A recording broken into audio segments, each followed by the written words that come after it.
Hey guys, what's going on? Welcome back to the channel. I am Starco Gaming and we are back with another Dragon Champion video. Guys, if you are level 15 or below, make sure to use the promo code Starco to get a free starter pack. To do so, it is pretty simple. You go in the settings, use promo code, and you enter the code Starco, STARKO, press OK, and you will receive a free starter pack, and hopefully you guys will enjoy the goodies. So guys, today we are back with our last Dragon Champion video of 2021, guys, and we're going to finish that with a bang.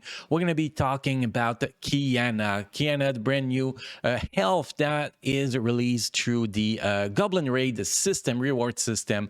And today we're going to be talking about this character so people kind of have an idea if it's worth for them to actually push the Goblin Raid over the other raid, the normal raid. I don't know how to call the other raid. I guess the Dragon Raid. Could call it Dragon Raid. So you know, it's gonna give you an idea, guys, what Kiana is actually worth in the game. Also, guys, don't forget to smash the like button because that is the most important thing to do when you watch a Starco Gaming video. It helps the channel grow, helps you know, the algorithm of YouTube to say, hey, this video is awesome, let's push it to more people. So let's jump into the roster here, guys. We're going to be talking about the team we're going to be using in this video as a gameplay section. We're going to be using Kiana lead with Talon, Telias, Titania, and Wonder Lula. So yes, 4 legendary character in this team. That's going to be a sick team. I don't know how this team is going to perform though. We're gonna see. We are going to see, obviously, and let's jump into Kiana and let's talk about our setup. So we're gonna go through the skills first, talk about skills priority to get to level 7. Then we're gonna talk about rune, artifact, and then we're gonna be talking about stats, obviously. So first, we have the leadership ability at level 7. All ally elves gain a 50% critical damage increase. That is crazy. And upon landing a critical hit on their turn, ally elf prolonged critical chance increase, and invisibility for 1 turn can be triggered once per turn. Elf, warrior, and ranger gain critical chance and invisibility for 2 turns at the start of the battle. So technically, if you start the battle, well, your warrior and rangers at the start of the battle will start with critical chance increase, and if you can get a critical hit every single turn, well, you will never lose the critical chance increase. So basically, you only need 70% critical chance on all your elves to actually be optimal. Although, if you do get your buff removed or days or something like that, that'll mess this up, and you will end up, after, you know, it disappear, to have a lower chance to actually get critical hit. But I do believe it's worth the build. Now, if we get this ability down to level 6, this is a huge decrease here. The critical chance of the star only lasts 1 turn, and everybody gains only 40% critical damage increase. So I do believe that this leadership ability is very important to get to level 7. Then we go with the passive ability. Crown Protector gains 7% potency increase for each ally, warrior, tank, and ranger. At the start of the battle, recover 6% turn meter for each ally elf. So she gets a lot of turn meter, and she gets a lot of potency. You can see if you drop that to level 6, you are losing. If you're running with a full elf team, basically you're going to be losing 10% turn meter at the start of the fight, and you're going to be losing 10% potency if you're running with, you know, warrior, tank, and ranger. So this ability level 7 is going to be very important in my opinion. Then we have the third skill, Blade Whirlwind. Deal 320% physical damage to all enemy, inflict damage decrease for 2 turns, prolonged armor decrease effect on target for 2 turns, inflict daze for 1 turn if the target has received damage to the shield. Okay, if the target has received damage to this shield, you get the daze. If this ability deals at least 3 critical hits, gain damage increase for 2 turns. That's a huge freaking ability. Now, if you drop that to level 6, you lose the daze, and you lose the damage increase for 2 turns. It's become 1 turn. So I do believe that is probably the second most important ability to get to level 7. Then we have the second skills, guys, Separation of Souls. Deal 460% physical damage to an enemy, inflict ability block, and 2 stacks of bleeding for 2 turns when attack from invincibility. Recover 30% turn meter. If ally Kiana is on the battleground and has no taunt, is he also recover 30% turn meter. So she does have a synergy with Kiana. Sadly, Kiana is just not good enough as a tank. Titania is much better, which is why we're going to be using Titania on this team. If we look at the level 7 ability here, if we drop that to level 6, we lose 10% turn meter, 80% physical damage, and debuff lasts 1 more turn. So the debuff will last 1 less turns, which sucks. So definitely you want to get this ability to level 7, but it's not the most important. All our ability are great, to be honest, and all deserve to be level 7 in my opinion.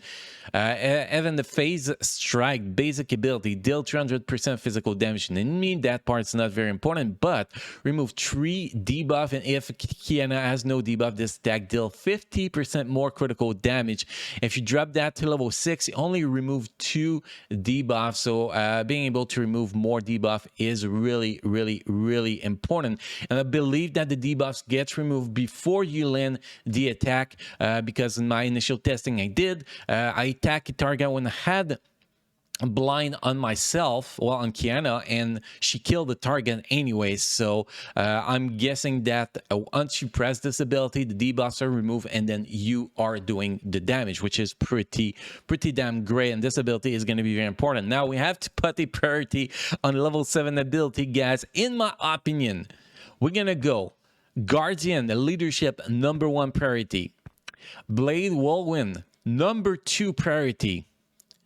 Basic ability phase strike because of the debuff removal, #3 most important ability. Then the passive ability on #4, and then the second skills on #5. So that will be my priority to get those skills to level 7. Now rune rise, guys, well, artifact you want to go either critical chance or critical damage depending on what you need the most. Personally, I was able to go with the build I have, over 70% critical chance with putting a artifact of critical damage, which is much better, obviously.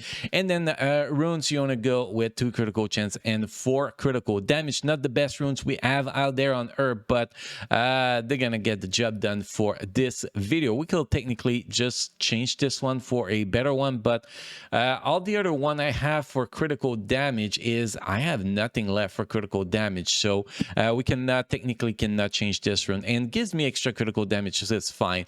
Priority on primary, guys, speed on top right, bottom critical damage or critical rate depending what you need, shield on bottom left, and top left you could go with potency, shield, damage, whatever, tickle your pickle, pretty much. That is what you want to put there. That will get the job done. Potency will probably be the best for her at the moment if we were to put the runes there, but we went with shield because we want to be able to do all those debuff on a more regular basis. But that is what we had the opportunity to get for her at the moment. Secondary stats, guys, speed, critical chance, probably the 2 most important stats, and then I will say potency will be the third most important stat. And obviously critical damage, if you have critical chance, you want to have more critical damage, obviously.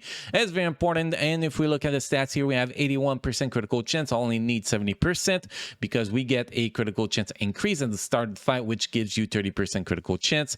And then we have 263% critical damage, which is very high without blessing, obviously. And we have 219 speed, which is quite low. I like to see more like 230, 240 speed, but that is what we were able to get. And you can see the potency is really terrible, but we're going to be getting more potency with the passive ability, which is kind of going to make up for it. But technically, I would like to see, 80, 90% potency here, so our debuff gets applied on a more regular basis. But anyway, that is the build for my Kiana for this video, guys. Next, we're going to be jumping in gameplay section. First, global arena. We're going to be facing the major shot goblin team, which is a very annoying team, and then after that we're going to be jumping into the goblin raid. We're going to test her out against phase #1 And we're going to be jumping after that into a dragon raid tier 9. I'm going to test her against, well, test her team again, Mega Wheel team. And guys, tomorrow we're going to be releasing the Gear 12 challenge video for her.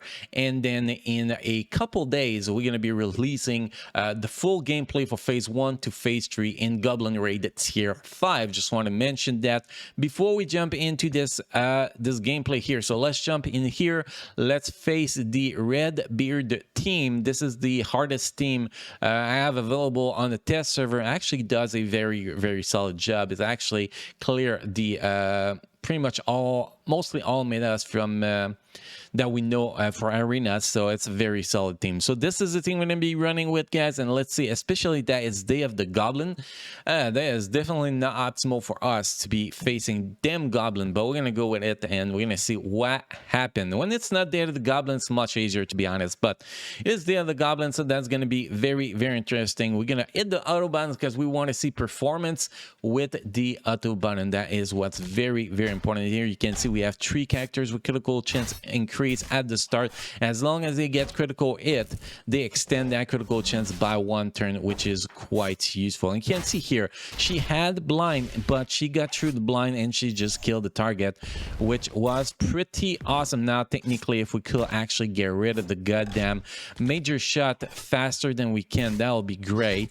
That will be great. There we go. So that's going to be a very easy fight since major shot is already dead, which is going to be great. And you can see she never lost her critical chance increase, which gave her a huge advantage on the damage done on this fight. We're going to take a look at the damage. That was very easy. You can see here 235,000 damage, which was better than Talon. It was not as good as my previous try.